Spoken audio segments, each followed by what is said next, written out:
La primera parte del ingenioso hidalgo Don Quijote de la Mancha, por Miguel de Cervantes Saavedra. Capítulo 47. Del extraño modo con que fue encantado Don Quijote de la Mancha con otros famosos sucesos. Cuando Don Quijote se vio de aquella manera enjaulado y encima del carro, dijo: Muchas y muy graves historias he yo leído de caballeros andantes, pero jamás he leído, ni visto, ni oído que a los caballeros encantados los lleven desta manera y con el espacio que prometen estos perezosos y tardíos animales, porque siempre los suelen llevar por los aires con extraña ligereza, encerrados en alguna parda y escura nube, o en algún carro de fuego, o ya sobre algún hipogrifo o otra bestia semejante. Pero que me lleven a mí agora sobre un carro de bueyes, vive Dios que me pone en confusión. Pero quizás la caballería y los encantos de estos nuestros tiempos deben de seguir otro camino que siguieron los antiguos. Y también podría ser que como yo soy nuevo caballero en el mundo, y el primero que ha resucitado, y el ya olvidado ejercicio de la caballería aventurera, también nuevamente se hayan inventado otros géneros de encantamientos y otros modos de llevar a los encantados. ¿Qué te parece de esto, Sancho hijo? No sé yo lo que me parece, respondió Sancho, por no ser tan leído como vuestra merced en las escrituras andantes. Pero con todo eso osaría afirmar y jurar que estas visiones que por aquí andan que no son del todo católicas. Católicas, mi padre, respondió Don Quijote. ¿Cómo han de ser católicas si son todos demonios que han tomado cuerpos fantásticos para venir a hacer esto y a ponerme en este estado? Y si quieres ver esta verdad, tócalos y pálpalos y verás cómo no tienen cuerpo sino de aire y cómo no consiste más de en la apariencia. Par Dios, señor, replicó Sancho, ya yo los he tocado. Y este diablo que aquí anda tan solícito es rollizo de carnes y tiene otra propiedad muy diferente de la que yo he oído decir que tienen los demonios, porque según se dice, todos huelen a piedra azufre y a estos y otros malos olores, pero éste huele a ámbar de media legua. Decía esto Sancho por don Fernando, que, como tan señor, debía de oler a lo que Sancho decía. No te maravilles de eso, Sancho amigo, respondió don Quijote, porque te hago saber que los diablos saben mucho, y puesto que traigan olores consigo, ellos no huelen nada porque son espíritus, y si huelen, no pueden oler cosas buenas, sino malas y hediondas. Y la razón es que como ellos, donde quieran que están, traen el infierno consigo, y no pueden recibir género de alivio alguno en sus tormentos, y el buen olor sea cosa que deleita y contenta, no es posible que ellos huelan cosa buena. Y si a ti te parece que ese demonio que dices huele a ámbar, o tú te engañas o él quiere engañarte con hacer que no le tengas por demonio. Todos estos coloquios pasaron entre amo y criado, y temiendo don Fernando y Cardenio que Sancho no viniese a caer del todo en la cuenta de su invención, a quien andaba ya muy en los alcances, determinaron de abreviar con la partida, y llamando aparte al ventero, le ordenaron que ensillase a Rocinante y enalbardase el jumento de Sancho, el cual lo hizo con mucha presteza. Ya en esto el cura se había concertado con los cuadrilleros que le acompañasen hasta su lugar, dándoles un tanto cada día. colgó Cardenio del arzón de la silla de Rocinante, del un cabo la adarga y del otro la bacía, y por señas mandó a Sancho que subiese en su asno y tomase de las riendas a Rocinante, y puso a los dos lados del carro a los dos cuadrilleros con sus escopetas. Pero antes que se moviese el carro, salió la ventera, su hija y Maritornes, a despedirse de don Quijote, fingiendo que lloraban de dolor de su desgracia.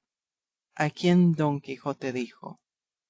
No lloréis, mis buenas señoras, que todas estas desdichas son anexas a los que profesan lo que yo profeso, y si estas calamidades no me acontecieran, no me tuviera yo por famoso caballero andante, porque a los caballeros de poco nombre y fama nunca les suceden semejantes casos, porque no hay en el mundo quien se acuerde de ellos. A los valerosos sí, que tienen envidiosos de su virtud y valentía a muchos príncipes y a muchos otros caballeros, que procuran por malas vías destruir a los buenos. Pero, con todo eso, la virtud es tan poderosa que, por sí sola, a pesar de toda la nigromancia que supo su primer inventor, Zoroastes, saldrá vencedora de todo trance y dará de sí luz en el mundo, como la del sol en el cielo. Perdonadme, fermosas damas, si algún desaguisado, por descuido mío, os he fecho, que de voluntad y a sabiendas jamás le di a nadie. Y rogad a Dios me saque de estas prisiones, donde algún malintencionado encantador me ha puesto, que si de ellas me veo libre, no se me caerá de la memoria las mercedes que en este castillo me habedes fecho, para gratificallas, servillas y recompensallas como ellas merecen. En tanto que las damas del castillo esto pasaban con don Quijote, el cura y el barbero se despidieron de don Fernando y sus camaradas, y del capitán y de su hermano y todas aquellas contentas señoras, especialmente de Dorotea y Lucinda. Todos se abrazaron y quedaron de darse noticia de sus sucesos, diciendo don Fernando al cura dónde había de escribirle para avisarle en lo que paraba don Quijote, asegurándole que no habría cosa que más gusto le diese que saberlo, y que él asimesmo le avisaría de todo aquello que él viese que podría darle gusto, así de su casamiento como del bautismo de Zoraida y suceso de don Luis y vuelta de Lucinda a su casa. El cura ofreció de hacer cuanto se le mandaba con toda puntualidad. Tornaron a abrazarse otra vez y otra vez tornaron nuevos ofrecimientos. El ventero se llegó al cura y le dio unos papeles, diciéndole que los había hallado en un aforro de la maleta donde se halló la novela del curioso impertinente, y que pues su dueño no había vuelto más por allí, que se los llevase todos, que pues el que no sabía leer no los quería. El cura se lo agradeció y abriéndolos luego vio que al principio de lo escrito decía: novela del Rinconete y Cortadillo, por donde entendió ser alguna novela y coligió que, pues la del curioso impertinente había sido buena, que también lo sería aquella, pues podría ser fuesen todas de un mesmo autor, y así la guardó con presupuesto de leerla cuando tuviese comodidad. Subió a caballo y también su amigo el barbero, con sus antifaces, porque no fuesen luego conocidos de don Quijote, y pusiéronse a caminar tras el carro. Y la orden que llevaban era esta: iba primero el carro, guiándole su dueño, A los dos lados iban los cuadrilleros, como se ha dicho, con sus escopetas. Seguía luego Sancho Panza sobre su asno, llevando de rienda a Rocinante. Detrás de todo esto iban el cura y el barbero sobre sus poderosas mulas, cubiertos los rostros, como se ha dicho, con grave y reposado continente, no caminando más de lo que permitía el paso tardo de los bueyes. Don Quijote iba sentado en la jaula, las manos atadas, tendidos los pies, y arrimado a las verjas con tanto silencio y tanta paciencia como si no fuera hombre de carne, sino estatua de piedra. Y así, con aquel espacio y silencio, caminaron hasta 2 leguas, que llegaron a un valle donde le pareció al boyero ser lugar acomodado para reposar y dar pasto a los bueyes. Y comunicándolo con el cura, puede parecer el barbero que caminasen un poco más, porque él sabía, detrás de un recuesto que cerca de allí se mostraba, había un valle de más yerba y mucho mejor que aquel donde parar querían. Tomóse el parecer del barbero y así tornaron a proseguir su camino. En esto volvió el cura el rostro y vio que a sus espaldas venían hasta 6 o 7 hombres de a caballo, bien puestos y aderezados, de los cuales fueron presto alcanzados, porque caminaban no con la flema y reposo de los bueyes, sino como quien iba sobre mulas de canónigos y con deseo de llegar presto a sestear a la venta, que menos de 1 legua de allí se parecía. Llegaron los diligentes a los perezosos y saludáronse cortesemente. Y uno de los que venían, que en resolución era canónigo de Toledo y señor de los demás que le acompañaban, viendo la concertada procesión del carro, cuadrilleros, Sancho, Rocinante, cura y barbero, y más a Don Quijote enjaulado y aprisionado, no pudo dejar de preguntar qué significaba llevar a aquel hombre de aquella manera, aunque ya se había dado a entender, viendo las insignias de los cuadrilleros, que debía de ser algún facinoroso salteador o otro delincuente cuyo castigo tocase a la Santa Hermandad. Uno de los cuadrilleros, a quien fue hecho la pregunta, respondió así: Señor, lo que significa ir este caballero de esta manera, dígalo él, porque nosotros no lo sabemos. Oyó don Quijote la plática y dijo: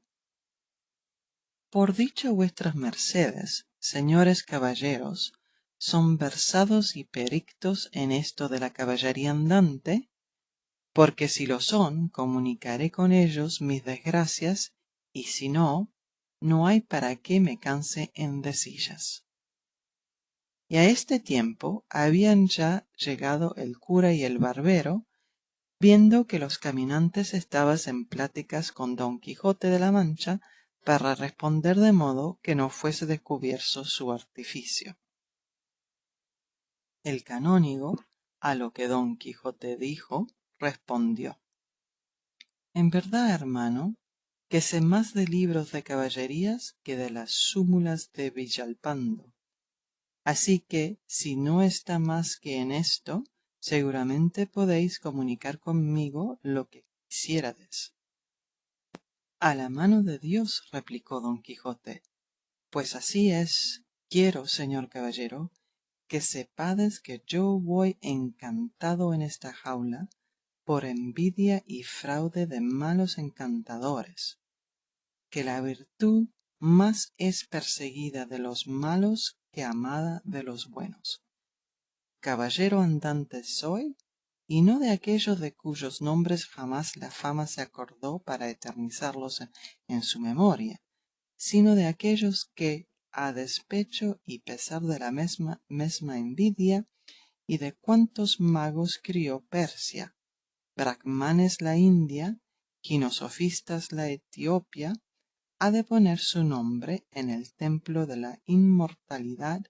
que sirva de ejemplo y dechado en los venideros siglos, donde los caballeros andantes vean los pasos que han de seguir si quisieren llegar a la cumbre y alteza honrosa de las armas.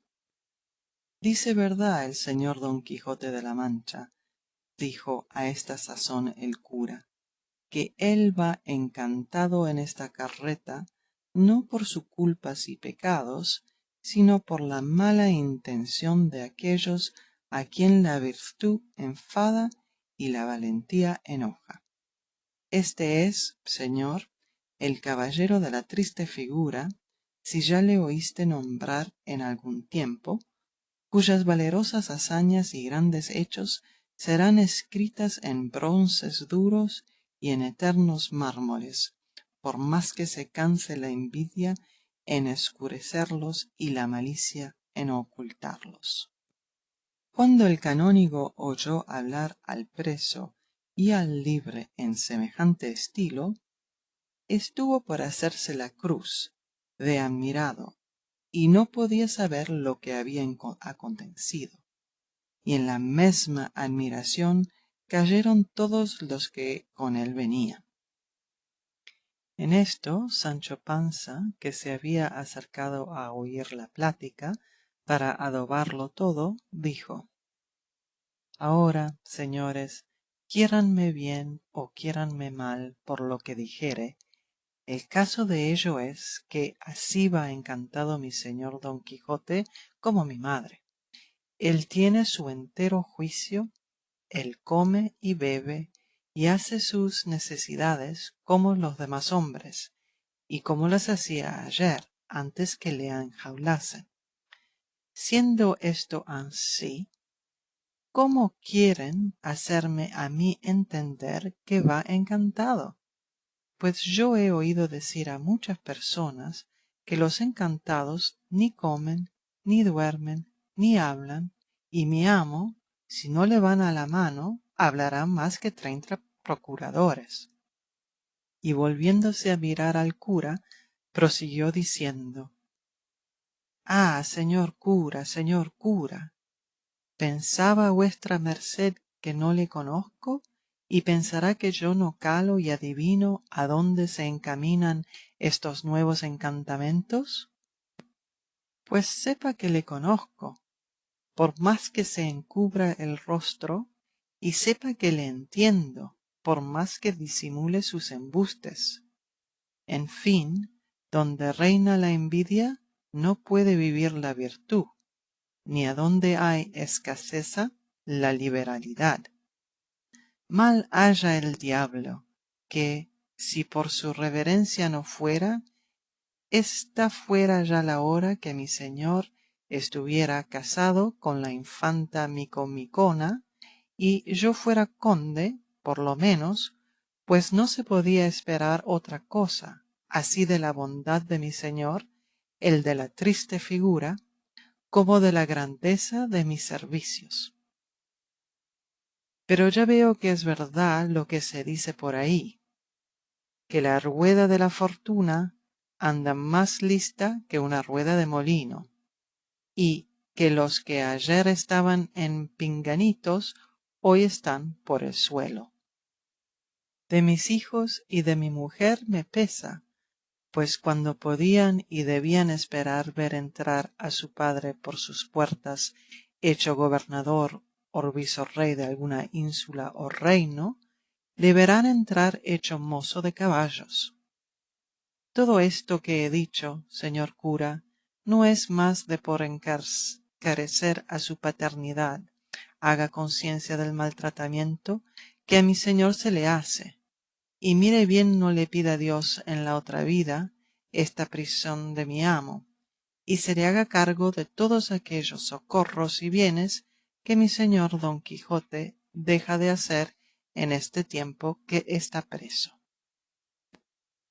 Adóbame esos candiles, dijo a este punto el barbero. ¿También vos, Sancho, sois de la cofradía de vuestro amo? Vive el señor, que voy viendo que le habéis de tener compañía en la jaula, y que habéis de quedar tan encantado como él, por lo que os toca de su humor y de su caballería. En mal punto os empreñastes de sus promesas, y en mal hora se os entró en los cascos la ínsula que tanto deseáis. Yo no estoy preñado de nadie, respondió Sancho, ni soy hombre que me dejaría empreñar del rey que fuese,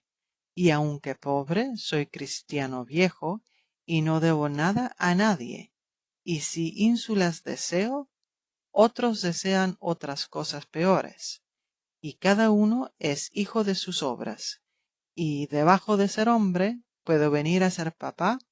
cuanto más gobernador de una ínsula, y más pudiendo ganar tantas mi señor que le falte a quien dallas. Vuestra merced mire cómo habla, señor barbero, que no es todo hacer barbas, y algo va de Pedro a Pedro.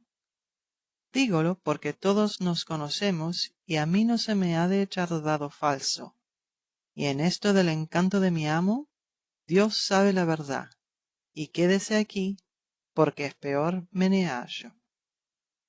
No quiso responder el barbero a Sancho, porque no descubriese con sus simplicidades lo que él y el cura tanto procuraban encubrir. Y, por este mesmo temor, había el cura dicho al canónigo que caminasen un poco delante, que él le diría el misterio del enjaulado con otras cosas que le diesen gusto. Hízolo así el canónigo y adelantóse con sus criados y con él. Estuvo atento a todo aquello que decirle quiso de la condición, vida, locura y costumbres de Don Quijote, contándole brevemente el principio y causa de su desvarío y todo el progreso de sus sucesos hasta haberlo puesto en aquella jaula, y el disignio que llevaban de llevarle a su tierra para ver si por algún medio hallaban remedio a su locura.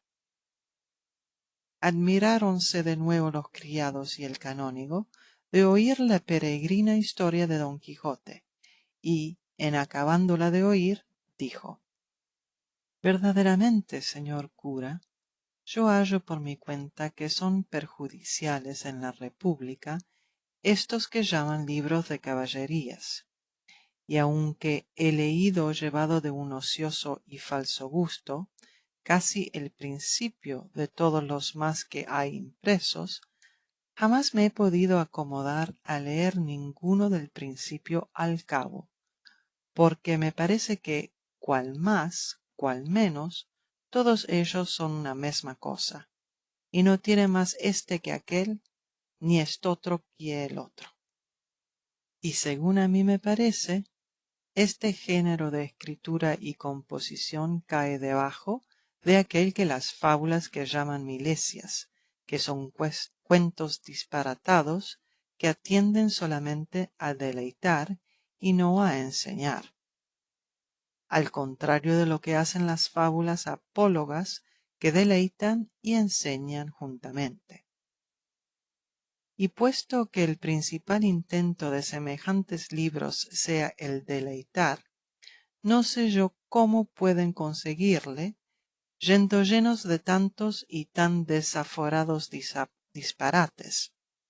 que el deleite que en el alma se concibe ha de ser de la hermosura y concordancia que vee o contempla en las cosas que la vista o la imaginación le ponen delante,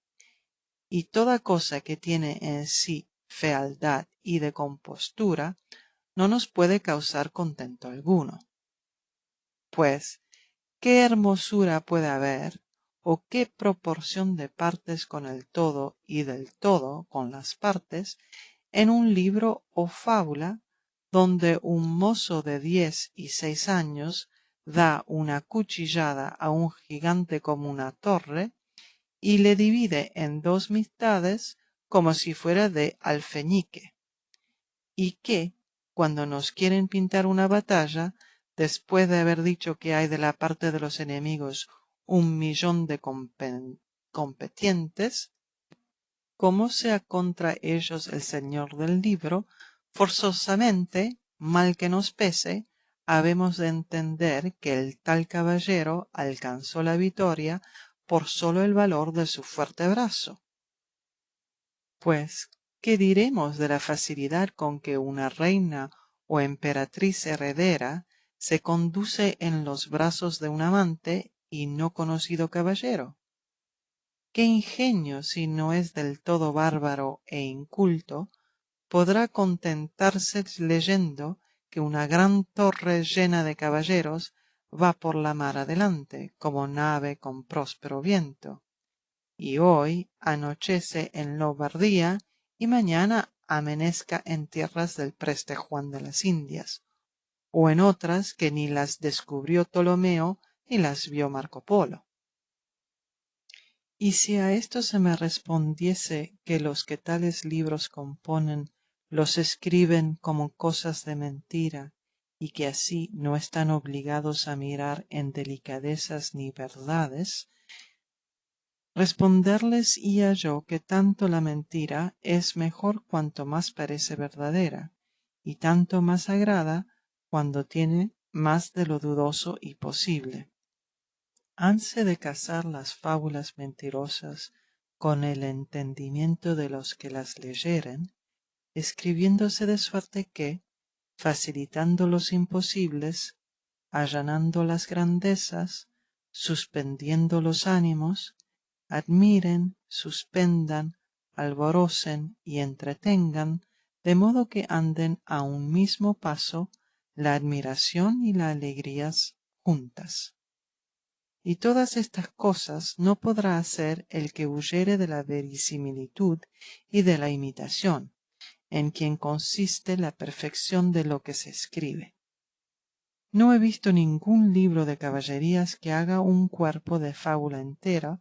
con todos sus miembros, de manera que el medio corresponda al principio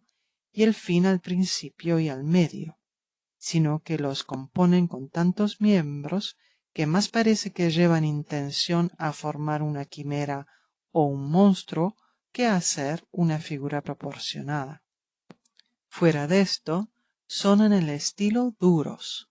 en las hazañas increíbles, en los amores lascivos, en las cortesías mal mirados, largos en las batallas, necios en las razones, disparatados en los viajes y, finalmente, ajenos de todo discreto artificio, y por esto dignos de ser desterrados de la República Cristiana como a gente inútil. El cura le estuvo escuchando con grande atención y parecióle hombre de buen entendimiento y que tenía razón en cuanto decía,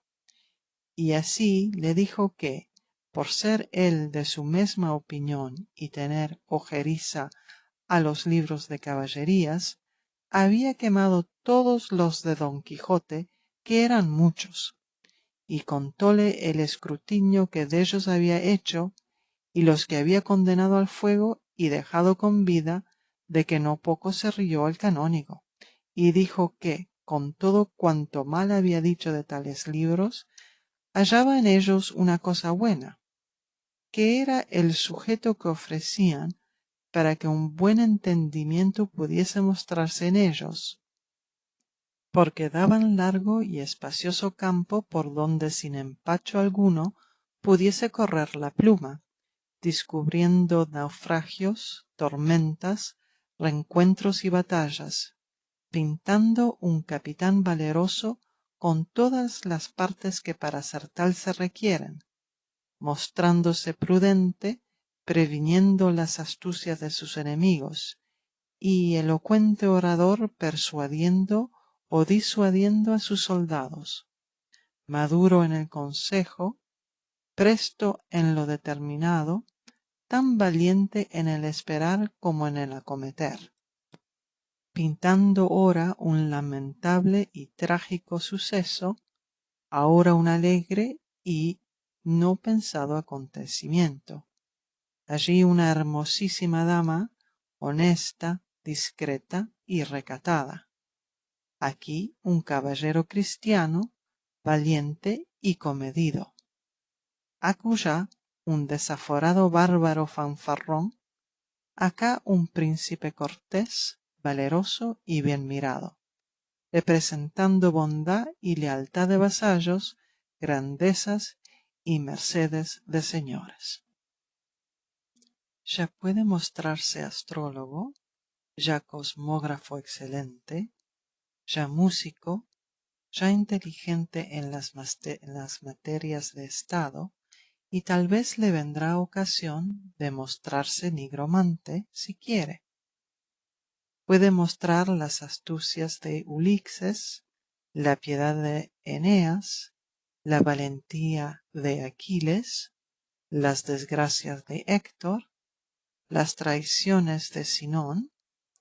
la amistad de Eurialio, la liberalidad de Alejandro, el valor de César, la clemencia y verdad de Trajano, la fidelidad de Sopiro, la prudencia de Catón, y finalmente todas aquellas acciones que pueden hacer perfecto a un varón ilustre, ahora poniéndolas en uno solo, ahora dividiéndolas en muchos.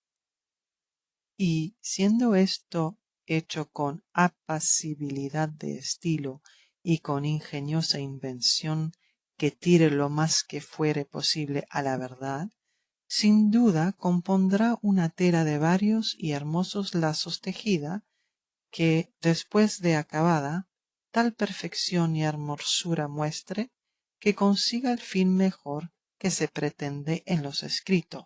que es enseñar y deleitar juntamente, como ya tengo dicho. Porque la escritura desatada de estos libros da lugar a que el autor pueda mostrarse épico, lírico, trágico, cómico, con todas aquellas partes que encierran en sí las dulcísimas y agradables ciencias de la poesía y de la oratoria, que la épica también puede escribirse en prosa como en verso. Fin del capítulo 47.